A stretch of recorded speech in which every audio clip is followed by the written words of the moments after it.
They are two outsiders who married princes, became favourites of Queen Elizabeth, and are key to the future of the British royal family. There are moments in the long, complicated history of the British royal family when the silence finally breaks. Not with a leak, not with an anonymous source whispering to a tabloid journalist, but with a senior member of the family sitting down, looking directly into a camera, and saying what every person inside those palace walls has known for years. This is one of those moments, and the woman who broke the silence is, perhaps, the last person the world expected to do it. Sophie, the Duchess of Edinburgh, has spent the better part of 3 decades building a reputation for discretion. She arrived in the royal family as an outsider, a public relations professional who married Prince Edward in June 1999 and spent the early years of her marriage navigating a series of very public stumbles before finding her footing and earning something rare inside that institution: genuine respect. Not the performative kind, not the kind that comes from clever media management or a well-timed photo shoot. The kind that is earned quietly, over years, through consistency, service, and an unwillingness to place personal ambition above institutional duty. She is, by almost every account from those who work alongside her, the royal the other royals trust most. And when a woman like that finally chooses to speak, you would do well to listen carefully to every single word. What Sophie said in recent months about Meghan Markle, the Duchess of Sussex, was not framed as an attack. It was not delivered with venom or theatrical outrage.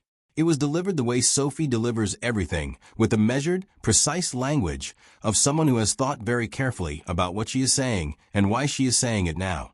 But the content of what she communicated, the picture she painted of Meghan's behavior inside the royal family, was more damaging than any tabloid headline, any anonymous palace briefing, or any rival biography could ever have been.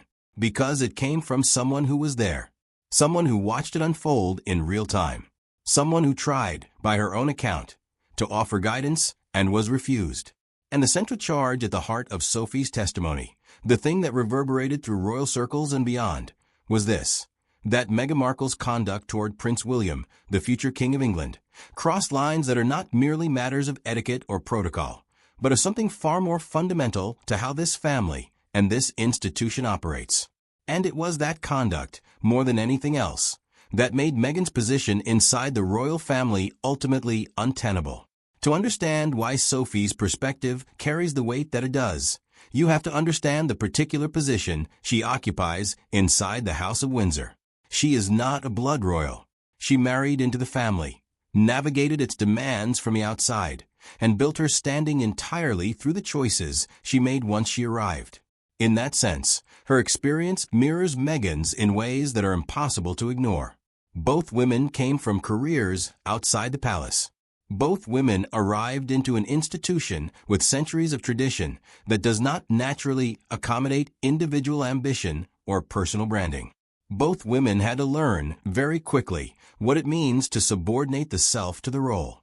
The difference, as Sophie has made clear through her conduct over decades, is in what each woman chose to do with that challenge.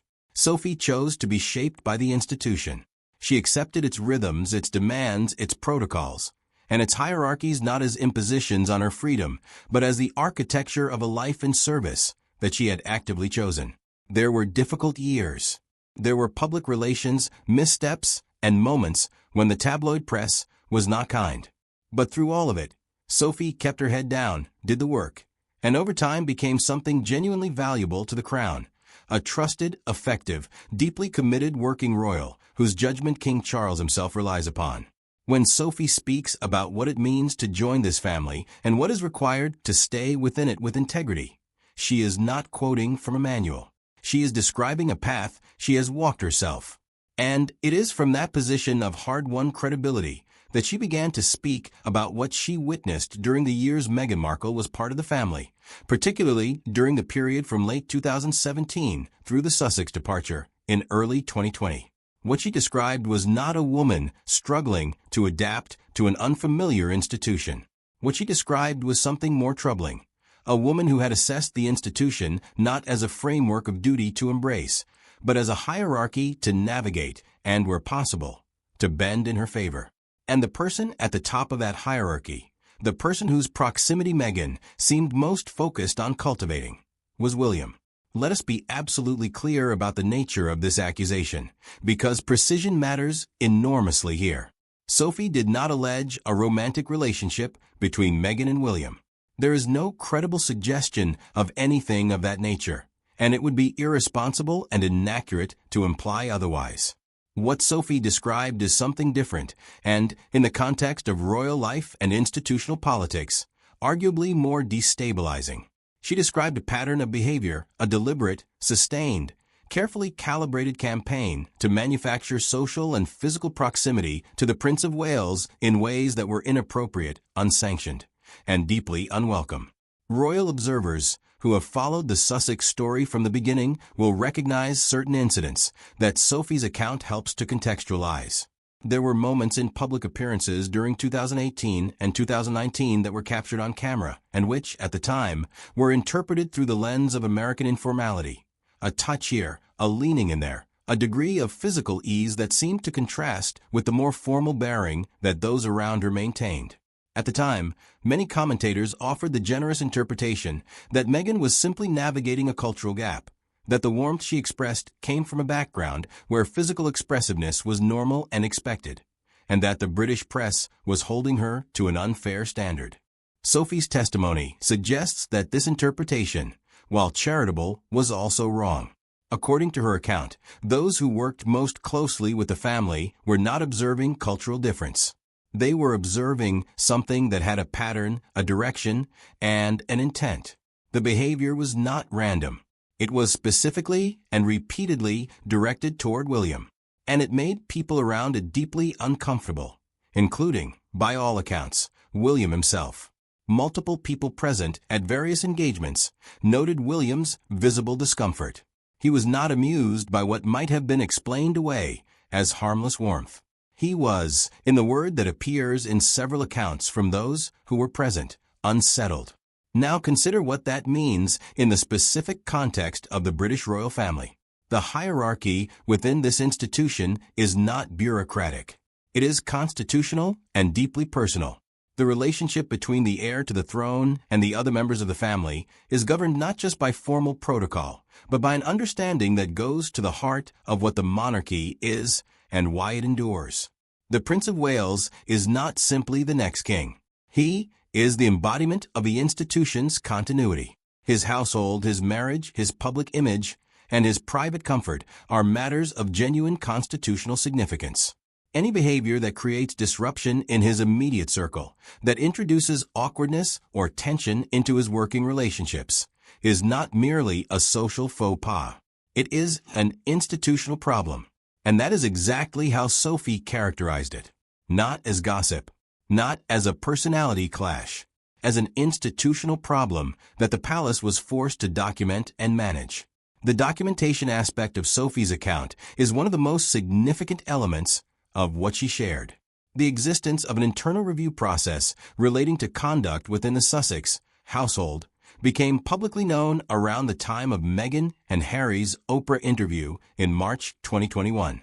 At that point, the palace issued a statement acknowledging that the claims raised would be reviewed, and the matter was presented to the public as relating primarily to complaints from staff about bullying behavior.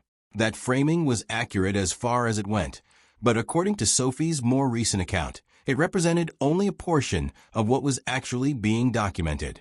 What the internal records reflected, she indicated, was a broader pattern of behavior that went beyond the treatment of staff. It included conduct at official engagements, at private family gatherings, and in the interactions between Meghan and senior members of the family, including the then Prince of Wales.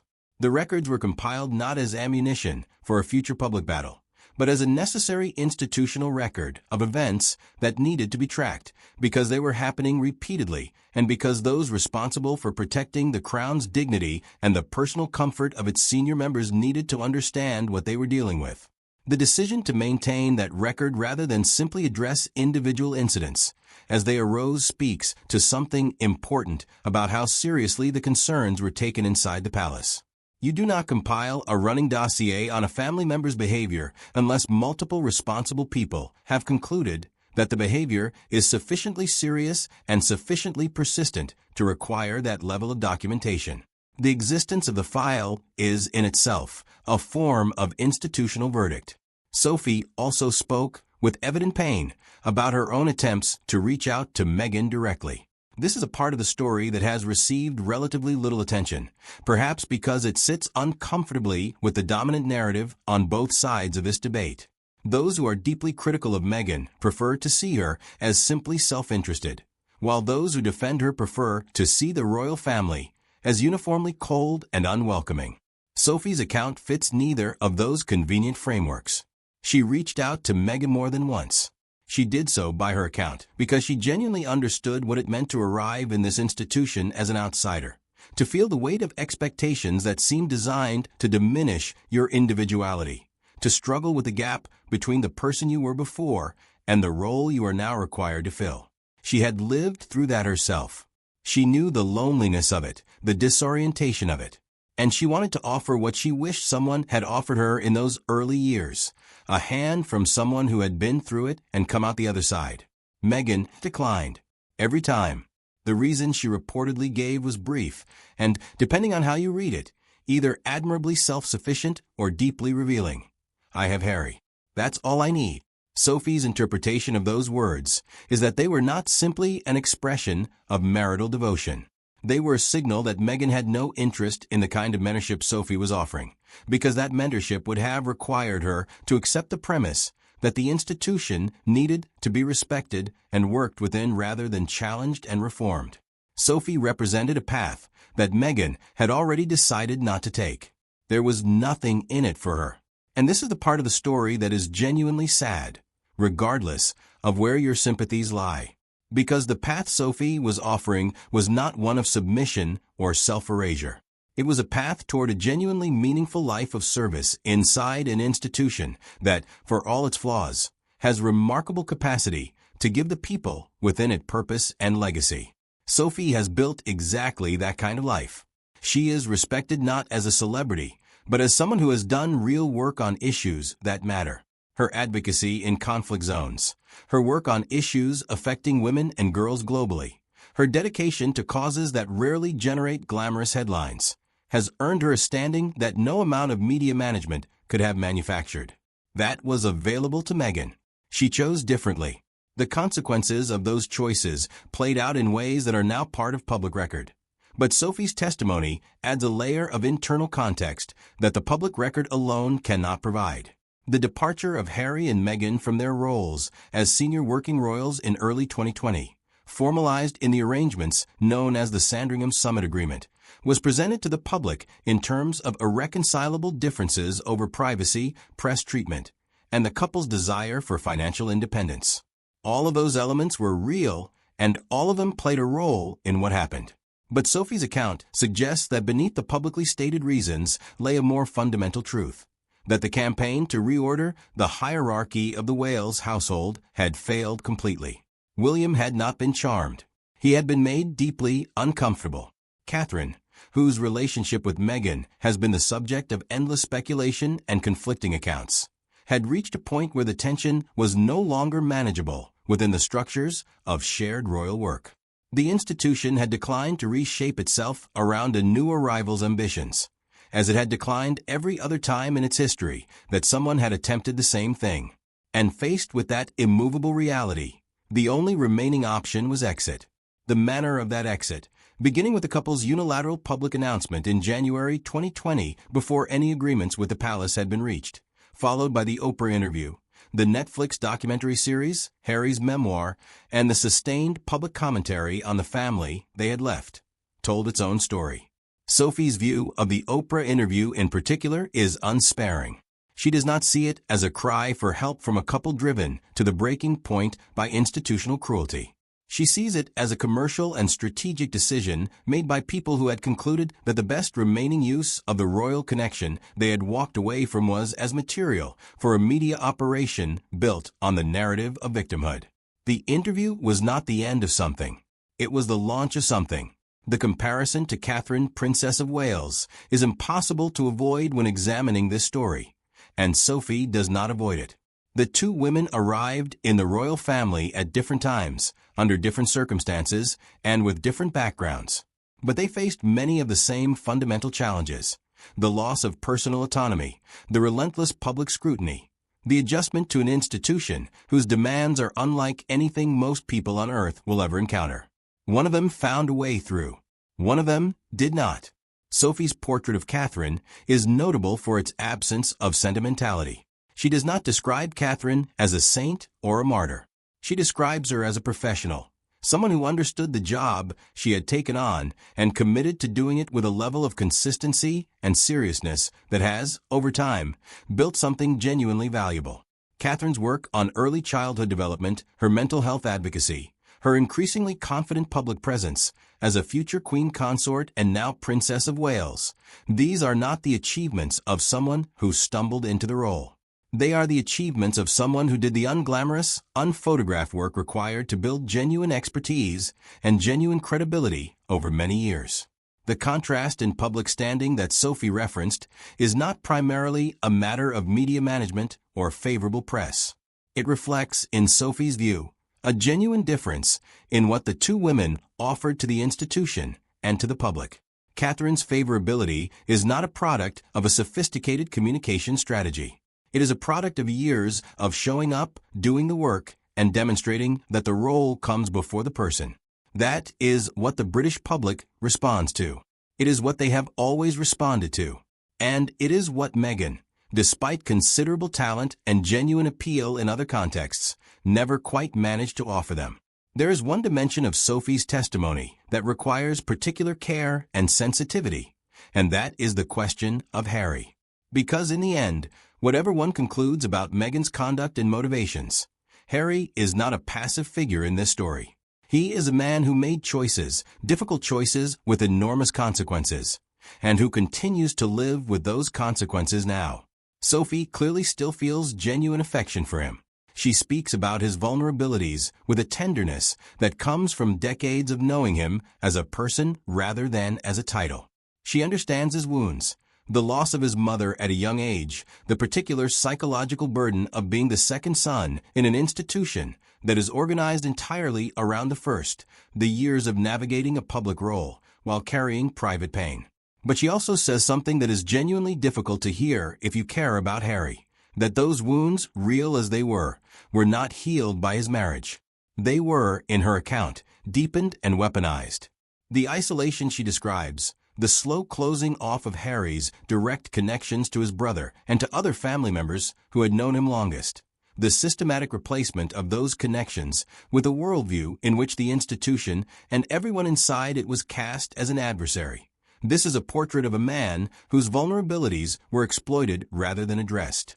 Whether that happened consciously or unconsciously, whether it was the product of deliberate strategy or simply of two people whose combined grievances created a self-reinforcing cycle of estrangement, Sophie does not definitively say.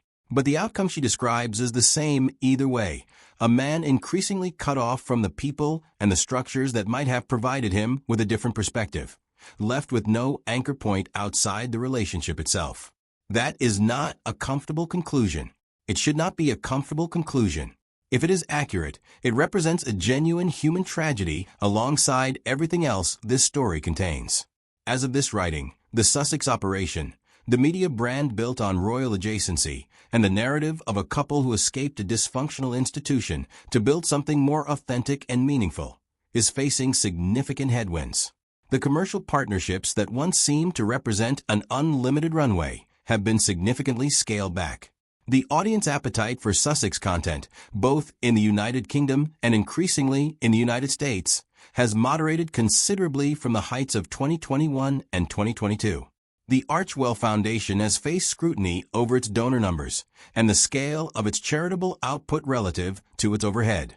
The streaming deals that were heralded as evidence that Harry and Meghan had successfully transformed royal fame into independent commercial power have not renewed on their original terms. None of this is, in itself, evidence that Sophie is right about everything she said. Commercial failure is not moral judgment. But it does raise a question that Sophie's testimony implicitly poses. What exactly was the Sussex project always built on? If it was built on the idea that there was a vast global audience hungry for content from a couple who had rejected the royal family while retaining its glamour, that thesis has been tested and found to have real limits. The audience that existed in 2021 was, to a significant degree, animated by the drama of the break itself, by the novelty of watching two people walk away from something that most people on Earth would consider extraordinary privilege. That novelty has a natural expiration date. What remains once the novelty fades is the question of what you are actually offering. And if Sophie is correct that the Sussex brand was always more about exploiting the crown's credibility than building something independent of it, then the fading of the novelty simply reveals that underlying structural problem. You cannot, as she put it, sell royal adjacency to a global audience while simultaneously telling that audience that the royal family is an institution not worthy of respect. The contradiction is built into the business model itself. The monarchy that Sophie describes emerging from this period is, in her telling, a more focused and self-aware institution. The drama of the Sussex years, painful as it was, served in her account as something of a stress test, a prolonged examination of where the institution's foundations were genuinely solid and where the cracks were. It exposed certain things that needed to be addressed, questions about how the family communicates internally, about what support structures exist for those who join from outside, about how the institution handles conflict when it arises. Those are not comfortable things to acknowledge, but acknowledging them is healthier than pretending they do not exist. At the same time, what the stress test ultimately revealed, in Sophie's view, was that the core of the institution is more durable than its critics claimed, and perhaps more durable than even some of its supporters feared during the worst years of the crisis. The crown endures not because it is perfect, but because the people who commit to it, who choose day after day to let the role define them rather than the other way around, are doing work that genuinely matters, and that the public, particularly the British public, recognizes and values. King Charles has proven himself in the early years of his reign to be a more effective and more trusted monarch than many predicted. William and Catherine, despite the pressures of the last decade, have built a household and a public presence of considerable credibility. The institution looks forward, and it does so from a position of greater clarity about who belongs within it and who does not. The final thing that Sophie's testimony offers is something that goes beyond the specifics of royal politics and palace intrigue. It is a reflection on what institutions are, what they require from the people inside them, and what happens when someone arrives inside one with the conviction that their individual will should take precedence over its accumulated wisdom. Every institution, from a centuries-old monarchy to a family business to a hospital to a school, rests on the willingness of the people within it to accept that the institution's needs sometimes outweigh personal ambition. That is not a comfortable truth in an era that prizes individual expression and personal branding above almost everything else. But it is a truth nonetheless. Sophie's life inside the British royal family is a testament to what becomes possible when you accept that truth. The respect she has earned, the trust she has been given, the platform she now occupies as one of the Crown's most credible and effective voices, none of that would have been available to her if she had arrived in 1999 with the conviction that the institution owed her a stage. She built it by choosing something harder and ultimately more rewarding, the long, unglamorous work of service. Her words about Meghan are not those of a rival or an enemy. They are the words of someone who offered a roadmap that was refused and who has watched, with sorrow and with a clear eye, the consequences of that refusal unfold over